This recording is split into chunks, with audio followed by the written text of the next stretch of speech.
This is a piece of elm. Oh, yeah. Screen's not lighted. This stuff is really heavy wood. I mean, I'm surprised. You know, I've had this, I don't know, like a year or something. Yeah. And I've had it sitting inside my shop, and you know, it's in the damn way, and I keep moving it. And I've turned a few pieces of it, but I haven't done any in a while. And today, when I cut this piece open, I was just amazed with the that it was spalted, because you know it's been inside the shop. So, but it seems pretty solid. So, First piece of that I turned, I found that it had 4 pieces of 4 nails in it. this had a nail or something in it when I was cutting it on the bandsaw. Yeah. But you know that where's Jim? That carbide bandsaw seemed to cut right through it. No problem. And I have a new bandsaw blade to put on my saw at home. So, when you turn a piece, you want to get rid of the pith on it when you cut it. And when I cut this piece, it had the pith on the edge, and I knew this was going to have a lot of curve on it. So this is going to affect the shape of my bowl, but I knew that I would be able to turn this away, so I didn't want to lose the spalting on this piece. So, you know, having the pith in this piece to start with is not a huge deal, but I will make sure that this all gets turned away so that my piece doesn't crack. And you can already see, even I cut this at 4 o'clock and it's already cracking. Just, you know, from 4 o'clock, it wasn't split like this. You guys can't see that. You're gonna have to trust me, there's cracks on it. So what I did was I threw it on the lathe, and I brought the centers up, and I could spin the piece, and it looks like it's running pretty true. And then I'll go ahead and tighten it down.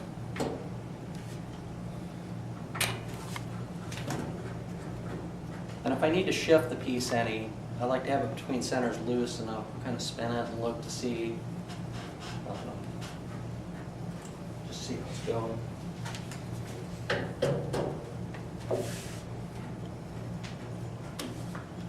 And I'm going to start right off on this corner over here. I'm going to put a tenon on the bottom so I can hold it with a chuck. So I'm going to start right on this corner and start getting rid of that corner, and I'll start shaping it like immediately.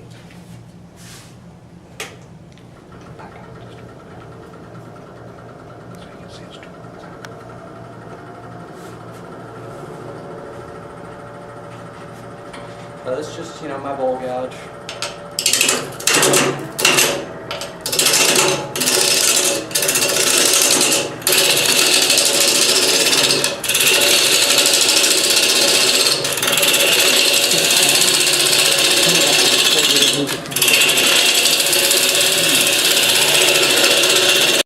How long ago did you cut the wood, do you think? It was, I thought it was like last September. Okay. I can feel that the shavings piled up on my arm there. I can feel how wet it still is.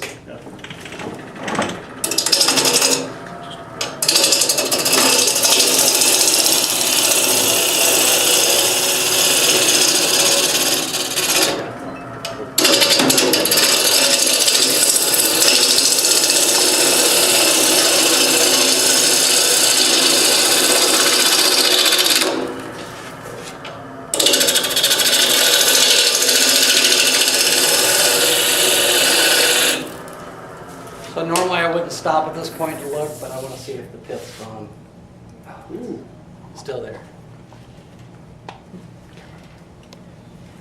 You guys in the front can see this crack here still. There you go, we got it, screen You it. got it? Yep. Okay, so this is the last little bit of the pith. I can see where the dot is here and the other end of it. So right there and there. So I'm almost through that.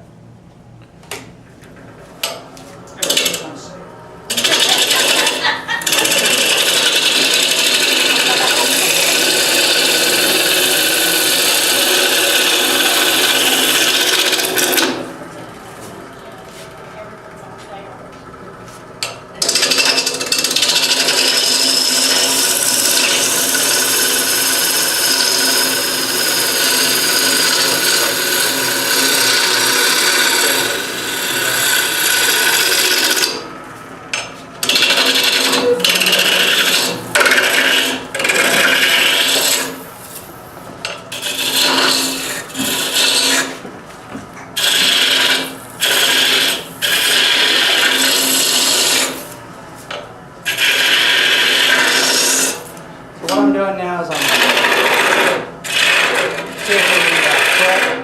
shaping the foot for my tenon.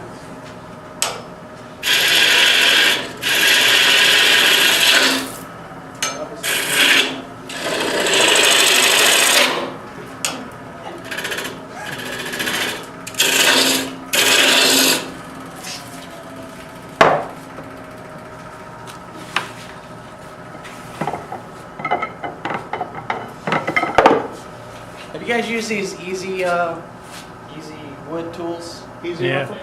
Yeah. I kind of like these things. The more I use them, the more I'm liking them. I don't own any of them yet, but every time I come here, I definitely go grab one. You like that yet? What's that? You like that yet? Yeah. I love these things though. I mean, they're really cool. So I'm going to switch to the little diamond shaped one, and I'm going to cut a little groove right in the inside of my tenon down there in the corner, so that when I put my chuck on there, it'll grab in there.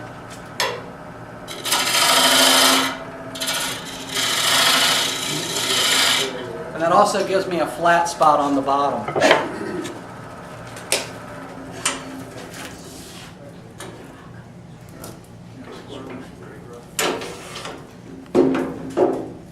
Anytime I can use the tailstock, I like to, and I've still got, this thing's still rough. So I'm going to bring my tailstock up. And I don't need to tighten it really tight, but I like, knowing that it's there.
So as I'm turning, I'm looking at the horizon, and then I kind of glance down. I'll look to see what the tip of the tool is doing, and then I look up at the horizon to see my shape, and then I actually like to see what's the tool's doing.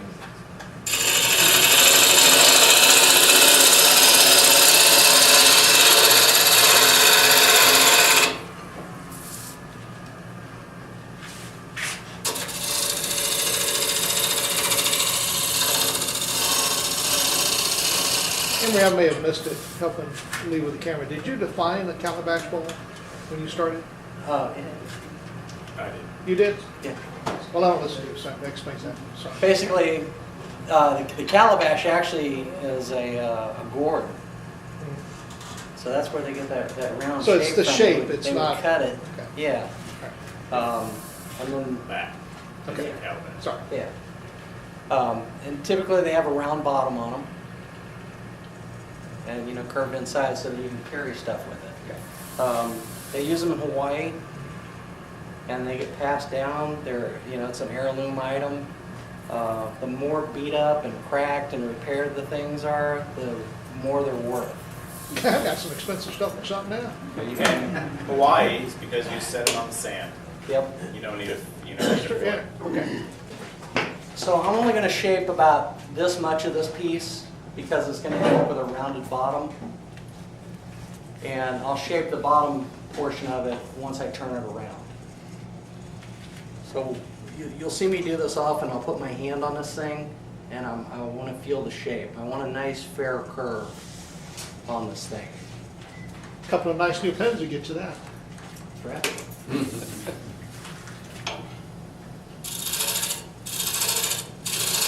So I had a little ridge right here. So is that punky wood gonna be a problem with this kind of bowl? Punky wood?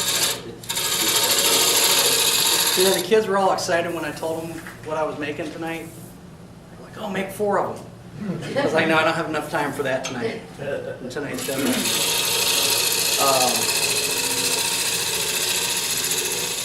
And this is a really pretty piece of wood, so I'm going to make a bowl out of it.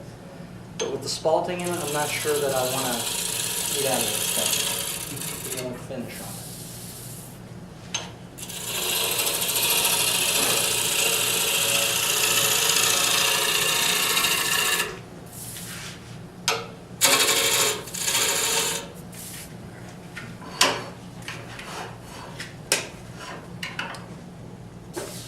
So I'm pretty happy with the outside shape of this thing.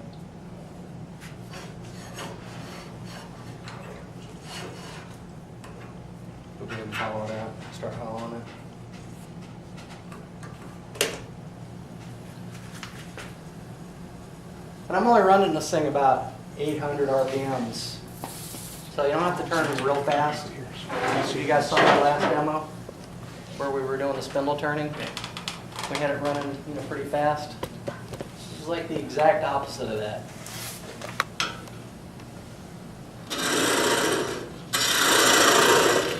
This is why people get into wood turning right here.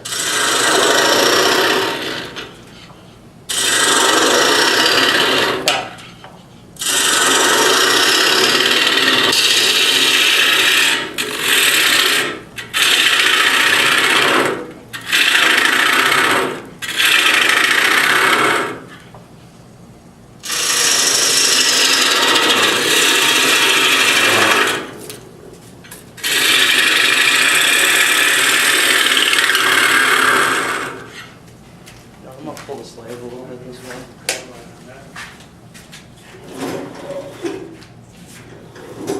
One of the things I like about this lathe,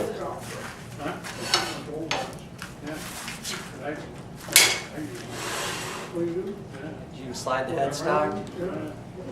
I can stand out here now. I don't have to lean over the lathe. That's beautiful, spalding. Yeah. Yeah.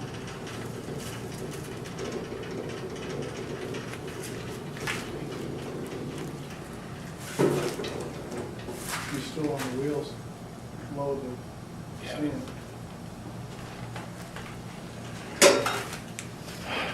No, all I did was drag the lathe. I didn't push the wheels down.